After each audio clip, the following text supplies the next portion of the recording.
Good afternoon, everyone. We will get started here in just a couple of moments. We're going to give some people some time to hop on, and then we'll get started. As a reminder, these sessions are recorded. So once the session is over later this week, they'll be posted onto our YouTube channel. So if you have colleagues who are unable to make it, they'll be able to access it and watch it on demand on our YouTube channel, which I will show how to get there a little bit later on in this training.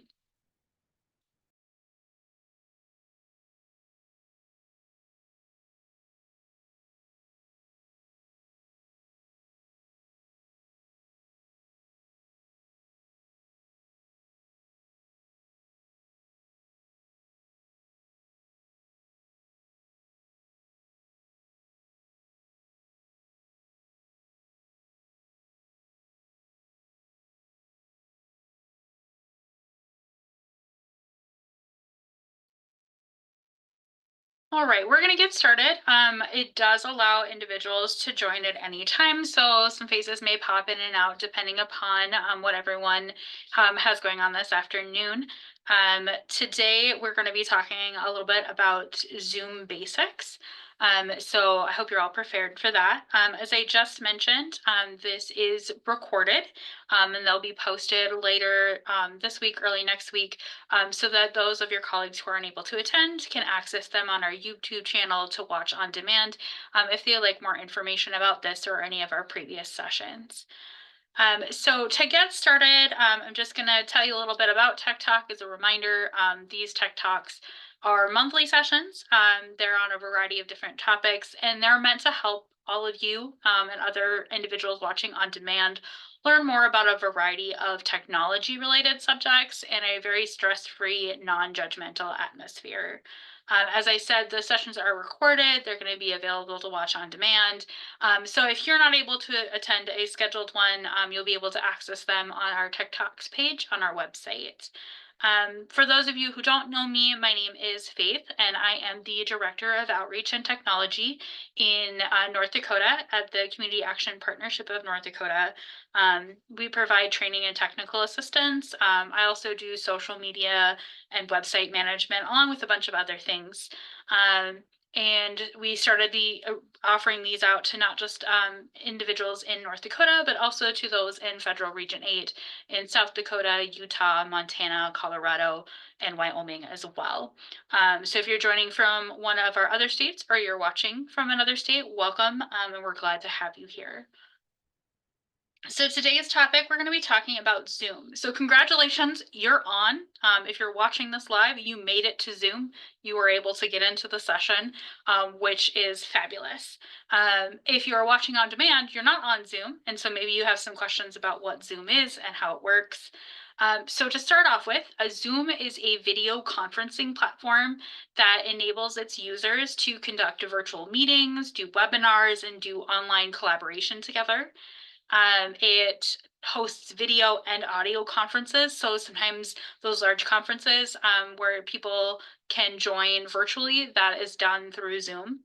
And it also allows people to join meetings, webinars, conferences from various locations all around the world. So I might be here in North Dakota, but maybe I'm joining a conference and somebody is from California or Washington, D.C. Now, the platform became really popular during the COVID-19 pandemic as more and more people turned to remote work from home, and virtual meetings became more essential. Even though we have kind of been on the downturn of the pandemic and less people are working from home, we still use Zoom a lot for a variety of business meetings, educational reasons, less so for social gatherings. We used to have like a Zoom trivia night during COVID. We don't do that much anymore because we can kind of meet in person. But some people still have those Zoom gatherings with people that they've met worldwide. You can use Zoom on a lot of different devices. We'll talk about that a little bit later, but you can use it on your computer, on your tablet, on your phone. It's like a really versatile solution. So you've probably used Zoom at least once in your life, if not more. But we want to talk a little bit more about what Zoom has to offer, how to navigate it a little bit, and why you may want to have your own Zoom account and why you might not want to. So let's get started. So first we're going to talk about having a Zoom account. Now, a Zoom account is not required if you're strictly joining a meeting. So to get here today, you did not have to join or log into your Zoom to join the meeting. Maybe you clicked on a link or you got here somehow without having a Zoom account.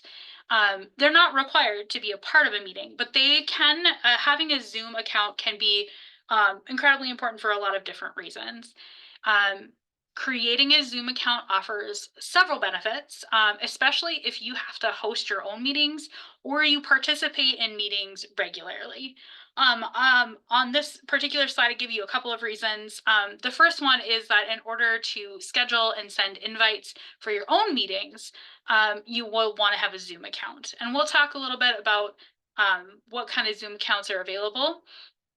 But in order to schedule an invite and host a meeting, you'll want to have a Zoom account.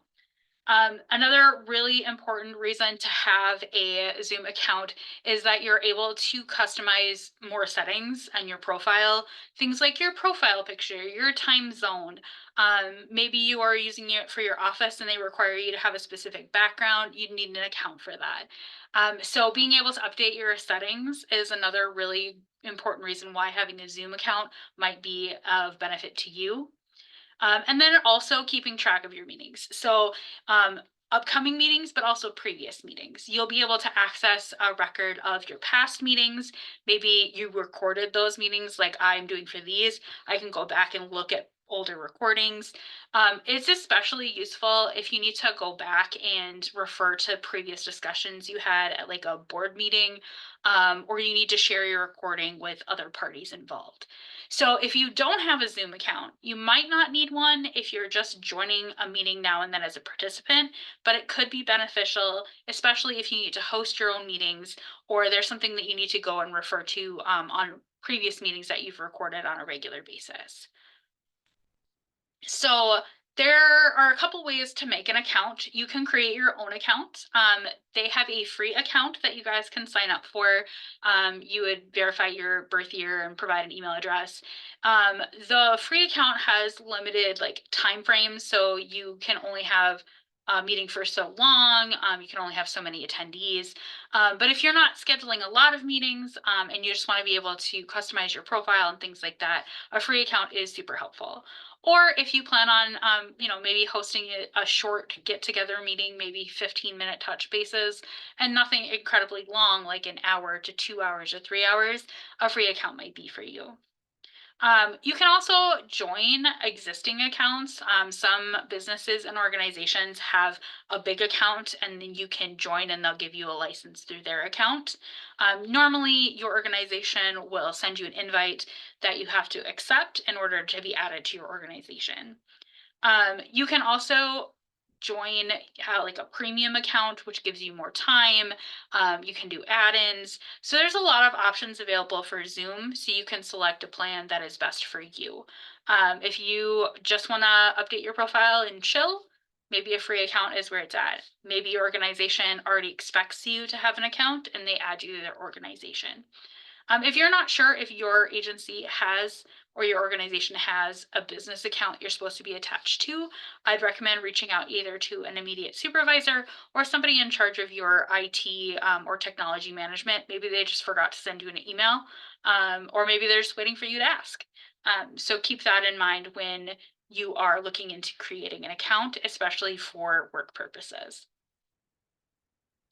So you get an account, you make an account, now what do you do? Well, first you're gonna have to log into your account, which sounds easy, except for if you remember, you can log in to Zoom on your computer, your tablet, your phone, from a variety of devices. It's accessible. I take meetings sometimes when I am flying somewhere, so I might be in the airport on my phone with my headphones in. I can get in from my phone. Um, I'm currently here in my office on my laptop. I'm able to get in on my laptop. When I'm home on my desktop, I can get in from there. To log in, you can do it through your preferred web browser. Maybe you're a, Google Chrome person, maybe you're a Microsoft Edge person. You'll just want to go to zoom.us/sign in, or you can search Zoom and like the first link will take you to Zoom. And all you need to do is enter the email address and password you signed up with and press sign in and you're in. There's also like a desktop app and apps on your phone. You'd have to download the Zoom app. If you're doing it on your desktop, usually you can search Zoom and click download to Windows. If you're on your phone, you can use the Apple Store, the Google's the Play Store. I'm gonna say it's the Apple Store. I'm not an Apple person, but you can go to their App Store, find it, and download it. And then you'll just be able to sign in with your email address and password, and you'll be able to use it on your mobile device or on the desktop app. Once you're logged in, if you're using the desktop app, you're going to see a like this top picture up here of like a dashboard that you can go into. If you're logging into your web browser, you're going to see something more like the bottom image, which is like your profile and things. You can access a lot of the same information in both areas. We're going to talk a little bit about profile and settings, the two areas that we're going to go into. There are a lot of different sections that are available when you log in on the web browser. You can look at things like notes and surveys and all this kind of stuff. Since this is the basics and we don't want to go too hard, we're going to just look at going in and doing profile and settings. So in the web browser version, if you want to go to your profile and take a look at it, you're going to go to the left-hand navigation menu and you're going to select profile. Pretty easy, find your profile. And then it'll pull up what your profile looks like. And you can make adjustments to your profile picture, your location, your job title, things like that. The desktop app is a little different. The desktop app, you can't actually change your profile information, but you are able to access the web version, so you can make those changes. And to do that, you would just select your little profile picture on the app, and then click My Profile, and it'll direct you to the web browser to make your updates. We're going to look a little bit more about updating your basic profile information. So when you get to updating your profile, you're going to want to select the little edit link in the Zoom web browser, and that's going to allow you to update some of your profile basics. This is why having an account is super helpful. You can update your display name, so that no matter where you log in from, it'll have the same display name. So like mine has my name and my pronouns. Some companies require you to put in your organization. Some of them just require you to have your name. Some require you to put in your pronouns. It just kind of depends on where you're at. So if mine, for example, I put in my pronouns as an example of what you can do. And you'll see that I can change my display name and it'll show whatever it is. So if you're doing it for a social gathering, like we did for trivia, I just put in like my nickname and everyone knew who I was. You got to remember to change it back though, otherwise you'll end up in a meeting with your work or with your nickname at work, and that is a little embarrassing, just a little bit. You can update your location. So I'm here in North Dakota, but let's say I move, I can update my location and say I'm now in Washington. You'll also be able to update your company, what department you work for, or what your job title is. So if you get promoted, you can update your job title so that it reflects correctly in your little profile card. In this screenshot, as Holly can attest to, that is no longer my job title. I just didn't get around to changing it yet. So in Zoom, I'm still the state association specialist. But all I have to do is go in and click edit, and I can update my job title to my correct job title. There are a variety of other profile settings that we're going to touch on just so that you guys know what they are and why they're there. So below your basic profile settings, you're going to come to some personal settings. These personal settings are kind of going to depend on you. So you can enter in a telephone number. I don't have one particularly set. I take a lot of business calls on my cell phone or my work phone, so having a phone number in there isn't really helpful for me. The language is defaulted to English, but if you speak a primarily different language, you can adjust the language. You can adjust your time zone. I'm in Central Standard Time. Some of you might be in Mountain Standard Time. I take calls from Eastern Standard Time a lot as well. The time zone will allow you to set up an invite so that it reflects correctly for your time zone. And then when you send it out, it reflects correctly for someone else's. So if I send a meeting invite to somebody in Mountain Time, and they have their Zoom set up for Mountain Time, it'll show them the correct time. You can also update the date and time format. Some people have the date set up differently. Some people use 12-hour or 24-hour time. It's all kind of a personal preference. I kind of just leave mine defaulted to whatever it is and go about my day. The next is the meeting section. The meeting section is more about your personal meetings when you host a meeting. I generally schedule meetings out, so I don't use a personal meeting ID, but you are able to set it up here if you're doing a private meeting. If you have an account and you're logging in, I recommend just scheduling a meeting instead of trying to set up a meeting and share like a meeting ASAP. I usually send an invite. It's easier that way. So that is how you get an account, you log in, and you change your profile settings and things. The big question everybody has is, okay, so I have a profile and I'm logged in, and now I have a meeting to get to. I don't know what to do. So we're in a meeting right now. So I encourage you, other than clicking end and leaving the meeting, you can look through a variety of these settings when we talk about meetings. Feel free to go ahead. I've had people in the past in this kind of session change their backgrounds and things, which we'll talk about in a little bit, but feel free to play with the chat or anything. Just make sure that you don't accidentally leave the training while you're playing around. So first, how do I get to my meeting?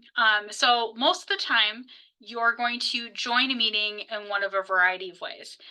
First is through a meeting registration. You're going to register for a meeting, and then it's going to send you a meeting invite. Some of you might be forwarded meeting invites, but some way you're either registering and getting an invite, or you're just getting an invite. Maybe someone sends you a URL to click on to get into the meeting.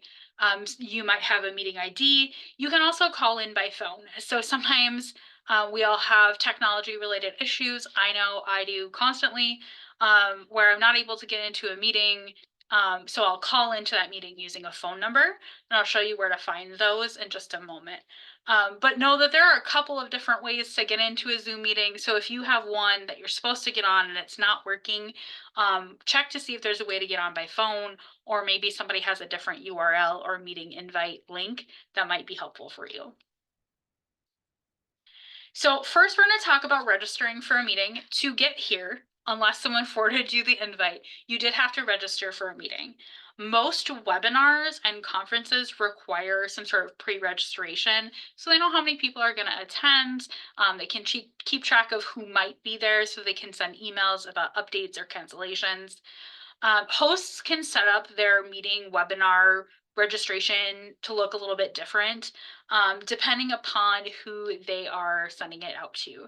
So the couple of examples I have here are, one is from the National Community Action Partnership. You can see they have done the nifty little logo, and they have like links and things, and it's super fancy. And then this is like Tech Talk registration. That is just a bunch of words. There's no logos, no nothing. Didn't make anything fancy. So depending upon who makes it, they might customize it, add a logo. They might write more of a description. They might require more fields or different fields to complete for the registration. So if you are interested in a webinar and it requires pre-registration, know that a form will populate and you'll have to fill out what the host is requiring. Once you have registered for a meeting, usually the meeting information will be displayed to you and emailed out to you.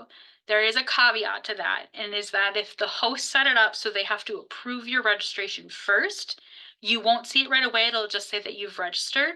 And then once the host has reviewed your registration and approved it, you'll get the meeting information and invite. This happens for membership only registrations.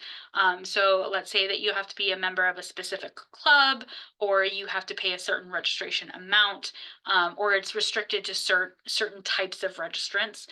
You might not get the invite right away.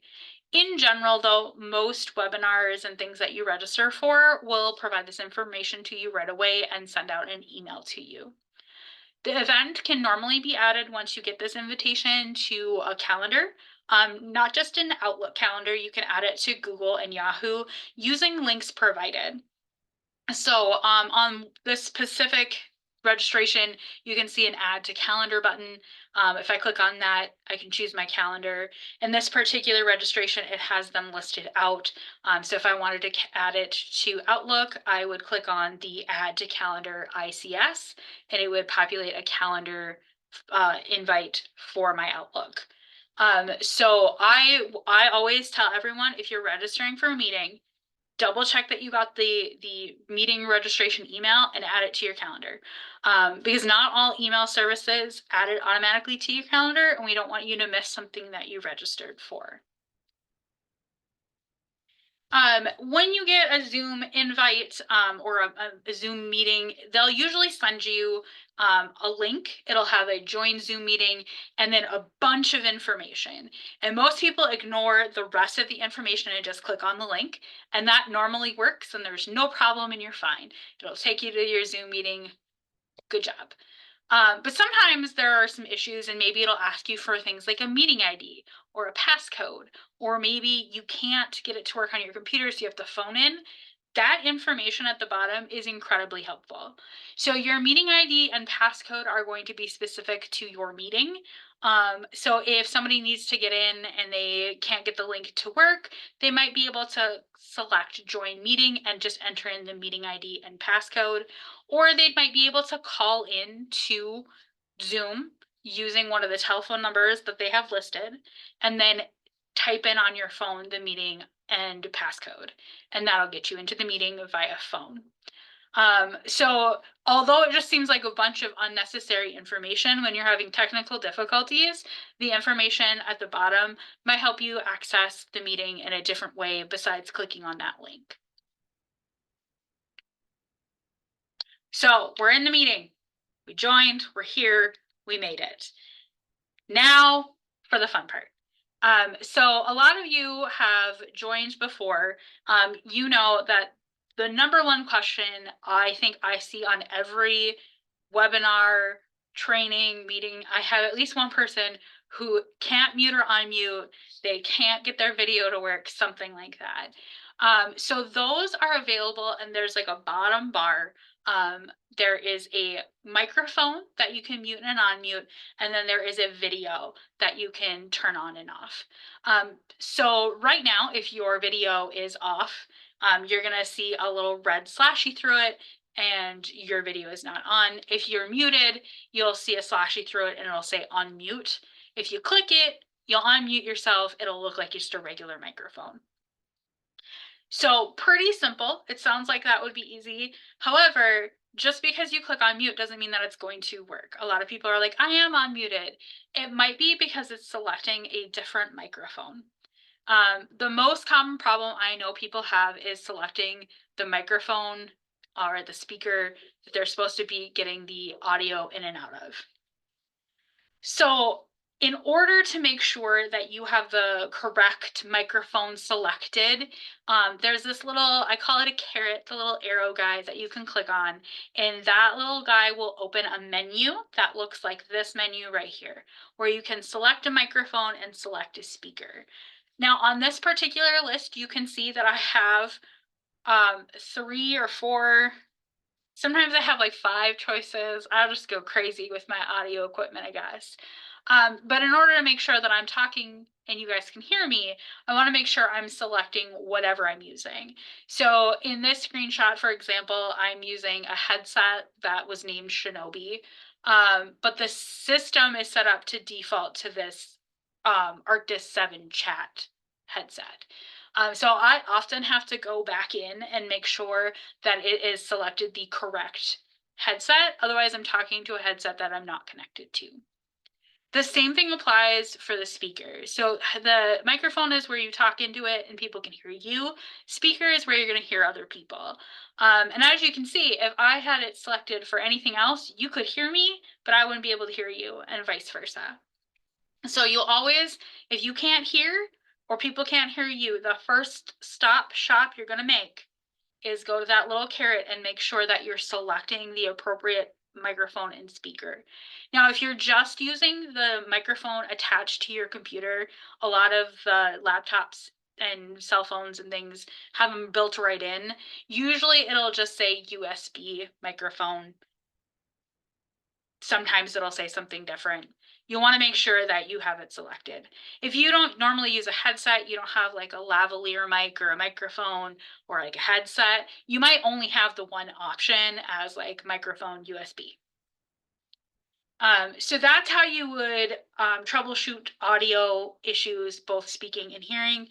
The same kind of applies to video. So if your video is not working, once again, there's the little caret. You'll want to go there and you'll get a menu that kind of looks like the one here. Right now, I only have one camera on the full HD webcam. Sometimes I have three. Sometimes I have a built-in one and a different one and a different one. And I got to make sure I select the right one. So if you turn on your camera and it's like the side of your head instead of the front of your head or wherever it is, it could be that it selected the wrong camera. The other thing that'll happen is you'll turn on your camera, but it'll show up as a blank screen. That usually means that on your webcam, I love how Holly's shaking her head. On your webcam, you've been there. Your webcam might have like a shutter on it that is for privacy, and it might get flipped over, and so it blocks it out, and you won't be able to see it and won't register that it's there. So you want to make sure the physical shutter on your camera is turned off. Holly has had, we've all had an experience like this, but Holly had one recently that we thought her computer, like her camera was just not going to work. We fixed it. We got to remember the privacy shutter. So just some tips and tricks for video. Make sure you have the right camera and make sure your privacy shutter is open. If that still doesn't remedy the issue, it could be an issue with your camera that you might need to talk to an IT person about, or you might have to disconnect and reconnect it. So that is the basic audio video controls. Not much to it. You can test it out to make sure it works using like the test speaker and microphone, video settings, that kind of thing. But most of the time it's because the wrong microphone or speaker was selected or the wrong camera was selected or the privacy shutter on your camera is closed. So keep those in mind when you're trying to figure out what's wrong with your audio or video. There are additional media controls when you right click on your camera, your profile, whatever, that might come up. So like if I click on the screen right now, it will show me a variety of different options. So in this screenshot, I'm muted and my camera is off. You can tell because my profile picture is there, not my face, and I was not talking when I took the screenshot.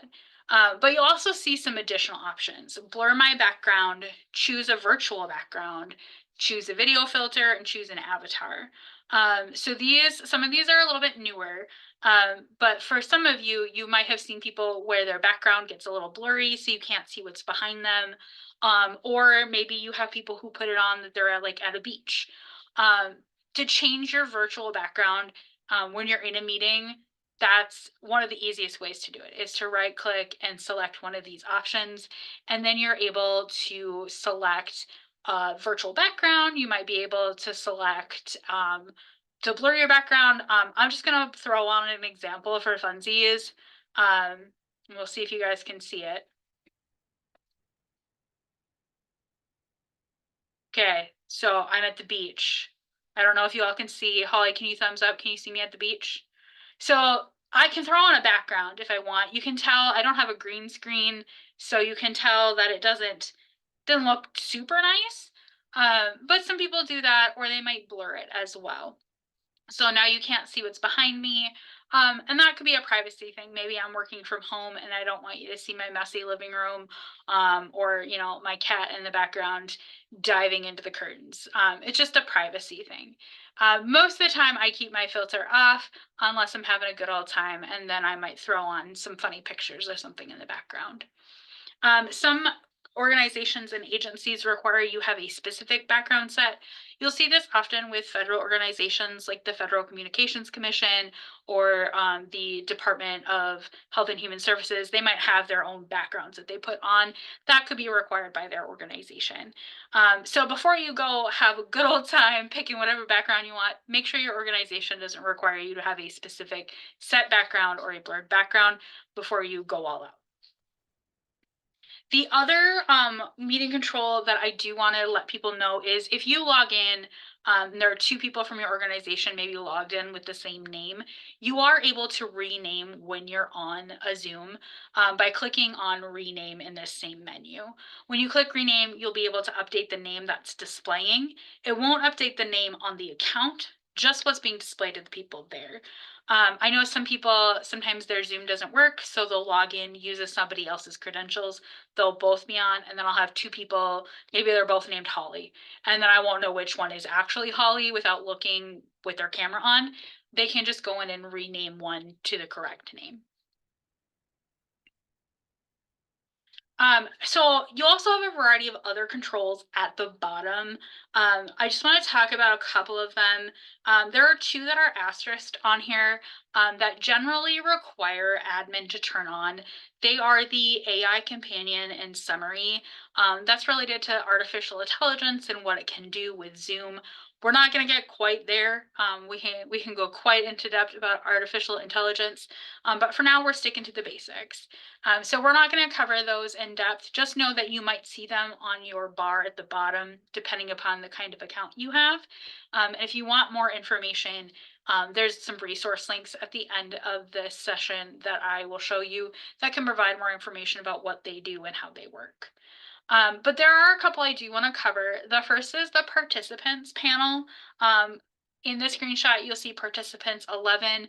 The participant, when you click on that, it'll open the participants panel, which lets you view a list of all of the meeting participants. It'll also provide the option for the host to mute people, to turn off their cameras and things like that. If you're not a host, you might not see those particular abilities, but you might be able to ask somebody to mute or unmute. You can also, in this particular panel, raise your hand. If someone asks a question, they say, hey, raise your hand, you can do it in the participant panel as well. The other important one down here at the bottom is the meeting chat. In a lot of webinars and other related conferences and things, they'll either have one of two options available to you. They'll either have a meeting chat or a Q&A. They work a little bit different, but the most common is meeting chat, and they'll ask you maybe to introduce yourself in the meeting chat, or they'll put information like links into the meeting chat documents. It is exactly what it says it is. It's a chat. So if you use like Microsoft Teams, or you use Slack, or you use some other sort of messaging service, it's very similar, but it's specific to this meeting. Please note, if you put something in the meeting chat, the host is likely going to be able to see it regardless of who it's directed to. There are a couple other ones on here that you can do. There are breakout rooms, you can add closed captioning. There are a lot of settings that are available. I'm going to talk a little bit more about chat because I just had some people find out that when you chat, other people can see your chat. So I do want to talk a little bit more about chat, not just for your safety and privacy, but for professionalism's sake as well. So in the meeting chat, you're going to be able to select from this toolbox everyone or a specific attendee. So for example, if I need to send a link to the entire group, I would leave it set to everybody, and I can type in the chat.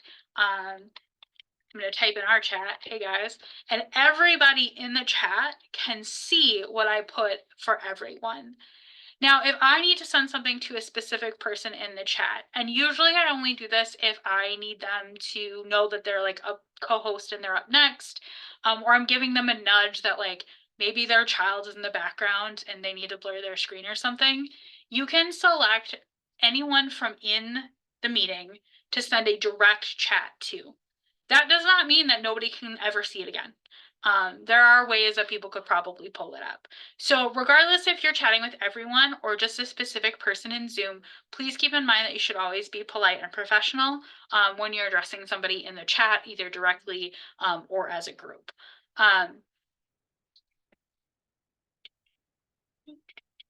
So this is, I'm just going to pull up this particular screen so I can go through a couple of things with you all that we just talked about. The participants panel, the meeting chat, and then this bottom bar at the bottom that we're talking about.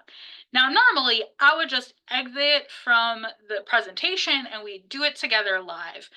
However, I'm giving this session on Zoom, which makes it a little harder to do because unless you turn on a bunch of settings, you guys aren't going to see my Zoom. You're going to see my screen instead. So I'm pulling up a Zoom so that we can talk and walk through it together and you can see what I'm talking about. So here we are in Zoom. I've clicked on chat and I've opened the meeting chat. Usually it'll open over on the side.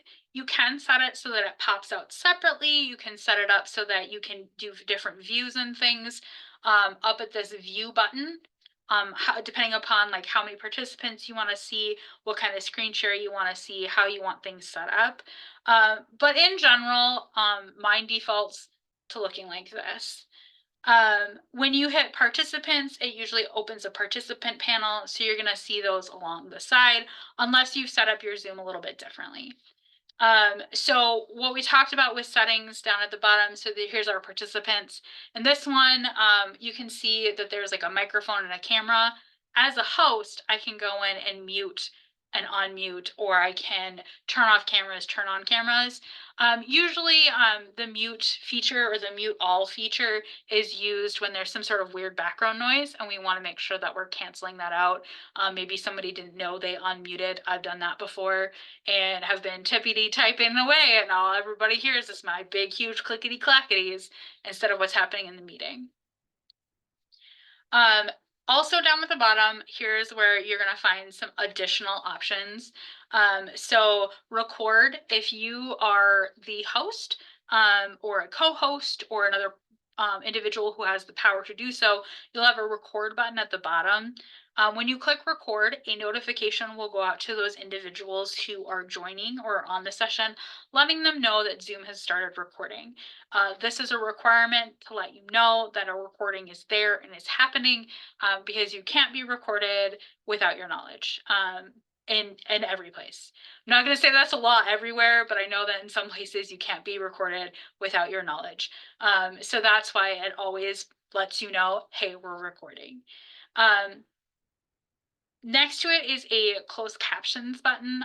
This is incredibly helpful for individuals who might have difficulty understanding what somebody is saying, or they work better when they're hearing and reading at the same time. So closed captions can be turned on. Usually you'll get a notification that somebody has turned closed captions on if you're a host, co-host, etc. So if you see that, it's not a huge deal. It just means somebody needed the closed captions on.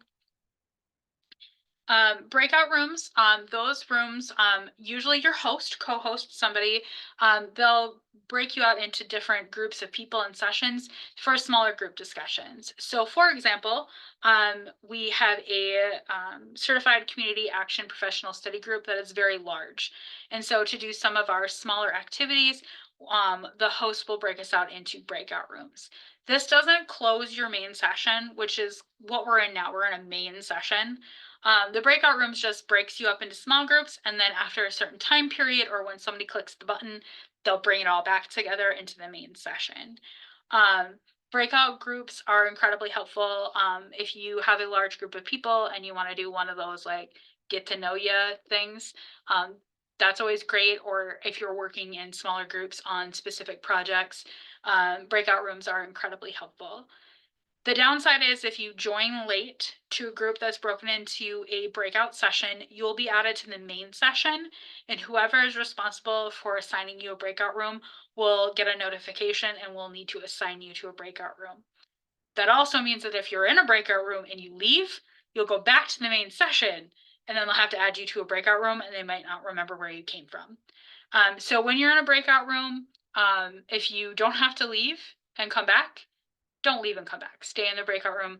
Otherwise, you may end up in a completely different breakout room. Reactions, those are, Holly, can you do a reaction right now? So they usually pop up on the screen when somebody reacts to whatever you're doing. So for example, if somebody is excited, oh, Holly did a little heart. You'll see on hers, there's like a heart that's sparkly. People do party hats and things. It's just a way to be interactive in the Zoom that you're a part of. So I always encourage people in any session that I'm doing with Zoom, if you want to talk in the chat, ask questions in the chat, if you want to do reactions and things like that, I like, oh, it's a saxophone. Very nice. I haven't seen that one. But if you want to react, I find that incredibly helpful to know that people are interacting with whatever session or topic we're talking about. The same thing in the meeting chat when you're chatting. It's a frog. Nice. Holly, can you see this meeting chat that I threw out here, or did it disappear? It disappeared. I thought it would. I don't have it set up so you can see it, but in the meeting chat, it also provides you a place to react to a specific chat. So I put, hey guys, in the chat. If you open your chat window, you'll see a place where you can reply to my chat or a little reaction, just like you would react on like Facebook, Instagram, TikTok, wherever. You can react out there as well. Which is also super helpful for individuals monitoring chats to make sure that there's interaction there as well. So I encourage you all, when you're going through Zoom and you're in a meeting and you have the ability to interact. It lets people know that you're in the session and paying attention, which is super awesome. And Holly, that is hilarious. It's a nice bomb. Love it. I also encourage you to take some time to play around with the settings to make sure that they work well for you. So if you don't like how your video settings look, you can go in and see what it looks like with a blurred background. Maybe you want to add a filter. Maybe you're looking really tired that day. They have a little touch-up filter. Maybe you want to give yourself a little wide awake look. I did that today because I've got kind of a swollen jaw. I was like, touch that up a smidge, make myself look nice. So I encourage you to play around with the settings to see how they make you feel and what it looks like for you. With that, I'm going to direct you guys to some resources, give you guys some additional information about where you can find help about Zoom. And then if we have time, I'll open it up for some questions if any are out there. So first of all, we've created a Tech Talk page on our capnd.org website under our trainings and events called Tech Talks. There's also a link to it on the Region 8 RPIC banner, region8rpic.org. That'll take you to the Tech Talks page. It will provide a link to our YouTube channel, which has recordings of previous sessions, along with other trainings and things that are going to be going out there.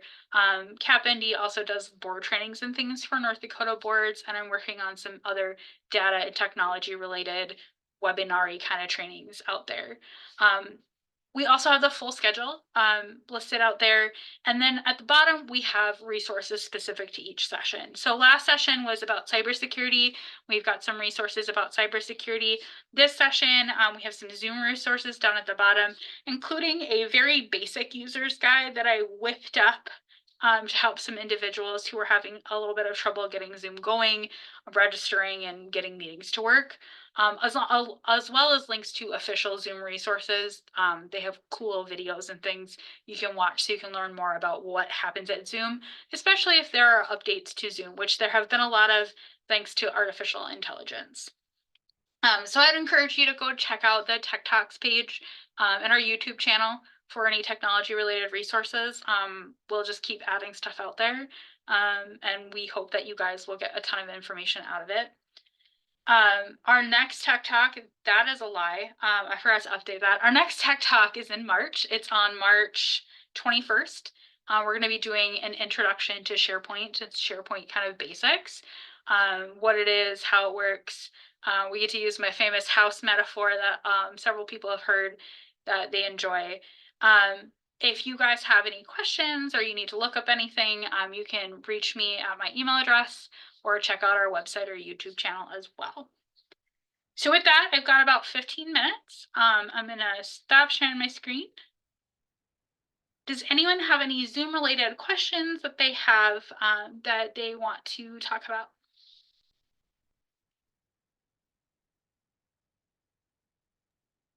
How do you do the breakout rooms?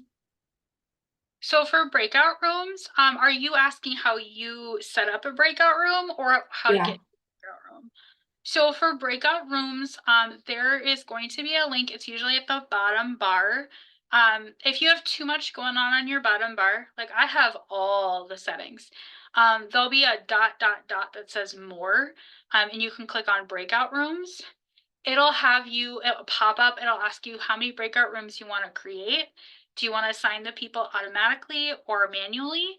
Or do you want the individuals choose? And then you hit create. And what it'll do, if you assign it automatically, it'll just send people out and you can set what kind of time you want. I usually choose to assign manually so I know where people are going. That way, if somebody leaves, I have a general idea of what group they were in. It should allow you to set a time on how long you want the breakout room to last. However, that is not always the case, and it usually defaults to a specific number of minutes. Otherwise, there's a button that you can click that lets you end the breakout sessions. Is that like only you have that, right? Because you're the host. A Okay. host or a co-host, if you're an individual participant, you're not going to have the option to create the breakout room. The individual who's the host would have to add you as a host, which they can do while they're on the Zoom or when they're setting up the meeting. Holly, for you specifically, I believe you might be set up as a host on like one of the CCAP ones that we work with. But for breakout rooms, it has to be a host or a co-host. What about like I want to send a polling question? Can I do that in the Zoom or does it have to be like before I set up before the Zoom starts? So for polls, you can create one if, and I believe it's if you're a host or a co-host or an alternate host, depending upon how many things you have at the bottom, there's one that says polls. Mine is in the dot dot dot more because like I said, apparently I got the primo all the options. But you would select polls. You can create a poll beforehand. Polls are like the quick questions. Otherwise, you can create a poll in real time if you're the host. See if I can get it to load. I've been having computer problems all day. But a poll would be like on a scale of 1 to 10, how did this training go, or quick questions like that. Cool. And I'll pop one up here. See if it'll pop up for you guys. I always recommend that if you're going to do a poll question or things like that, if you're a host, you will want to probably do them in advance because then you're going to be doing what I'm doing right now, just try to talk and write at the same time.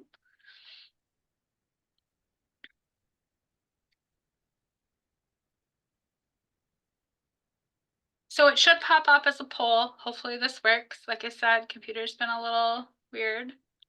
So I'm going to click launch poll and then you guys will get a pop-up that'll ask you to answer. So in this one, I didn't make it required. Some people may make their poll required, may not make their poll required. It just depends. And they can leave it open as long as they want. Whenever you see a poll, if you're a participant, I highly encourage you to answer any poll that pops up. They're able to go back to those results and use them to get data on the questions they asked. You'll see them a lot in like government, like the FCC will use them to gauge what they need to train on, and things like that. When they're done with the poll, they just click end poll, and then they can share the results. I'm going to try and see if this works. I had 2 of you answer, but so you should be able to see the poll results. Right? Yep. So it can be helpful. Polls can be helpful for hosts, but the information is usually really important after the fact, so they can use that to create valuable content after the session is over, maybe update some FAQs and things. Any other questions? What does the AI companion even do? The AI companion? I knew you were going to answer that. So the AI companion can do a couple of things. Caveat, this is artificial intelligence. I'm going to give my artificial intelligence caveat. Please make sure that if you're using any type of AI companion guide, ChatGPT, whatever, that you're double checking what it's doing to make sure that it's not doing anything inappropriate, unprofessional, or downright gross. Sometimes that can happen. So it's like an AI assistant. So what it'll do is I don't know how to explain it. Like it'll let you know if you're missing chats. It'll help you kind of organize. We didn't talk about whiteboards, but it'll help you organize a whiteboard. It does a lot, but you have to be careful because sometimes it doesn't work correctly. It's still kind of a new kind of feature. If I'm recording it, it'll intelligently process the recording. So it'll go through, it'll highlight things, it'll chapter it for me.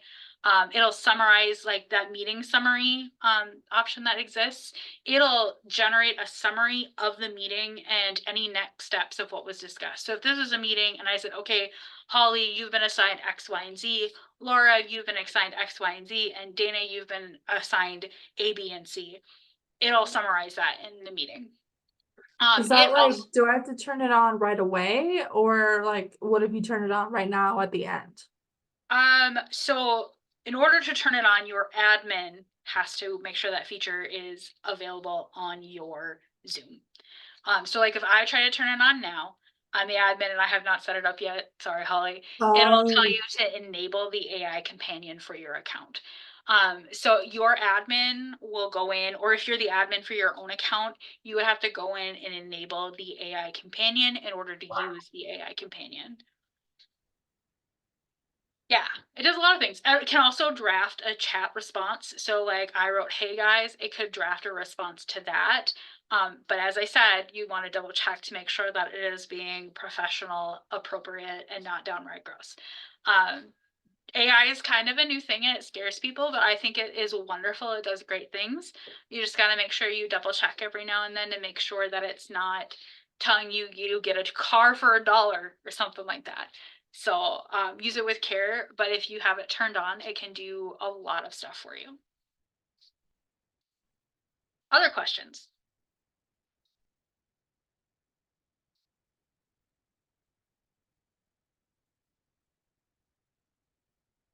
Well, with that, I would encourage you all, our next session in March is Introduction to SharePoint. So if you or anyone of your staff would like some information about SharePoint, how it works, why it works the way it does, you get to see my awesome house metaphor, I would highly encourage you to attend that session.